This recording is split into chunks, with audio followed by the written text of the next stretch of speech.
High বন্ধুরা, আজ আমরা চলে গেছি কাটোয়াতে। দেখতেই পাচ্ছেন কাটোয়ার এটা চৌমাথা।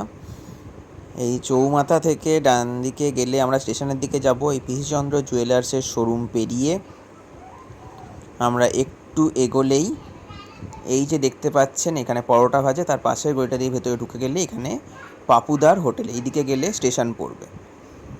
এই গলিতে ঢুকে যাচ্ছি, ঢুকে গিয়ে পাপুদার হোটেল। আমরা কাটোয়া গেলে এইখানেতেই খাওয়া দাওয়া করি। খুবই ঘরোয়া পদ্ধতিতে রান্না করে এবং ঘরোয়া খাবার হয় এবং খুবই রিজনেবল প্রাইসে। দাদাদের ঘরটা খুবই ছোট এবং দাদারা খুব আন্তরিকতার সঙ্গে আমাদের খাবার দাবার খাওয়ান। তাই আপনাদের সবাইকে বলবো, আপনারা যদি কাটোয়ায় কোনো কাজের সূত্রে এসে থাকেন তাহলে অবশ্যই এখানে এসে খাবার খাবেন।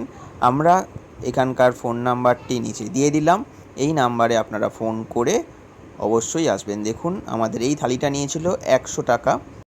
এই থালিতে আমাদের ছিল মিনিকিট চালের ভাত, উচ্ছে আলু ভাজা, মুসুরির পাতলা ডাল, স্যালাড, মিক্স ভেজ, পটল পোস্ত, রুই পোস্ত এবং খুবই টেস্টি খাবার। আপনারা এখানে আসতে হলে ওই যে ফোন নাম্বারটি দেওয়া হলো, ওই ফোন নাম্বারে সকাল 10টার মধ্যে ফোন করে জানিয়ে দেবেন আপনারা কতজন আসছেন। আপনাদের সেই অনুযায়ী দাদারা খাবার তৈরি করবে। আপনারা অবশ্যই এখানে আসুন, এসে দেখুন। খুবই ভালো টেস্টি খাবার। মাছটা খুবই সফট ছিল এবং খুবই টাটকা ছিল। ওনারা সব খাবারই খুব যত্ন সহকারে তৈরি করেন।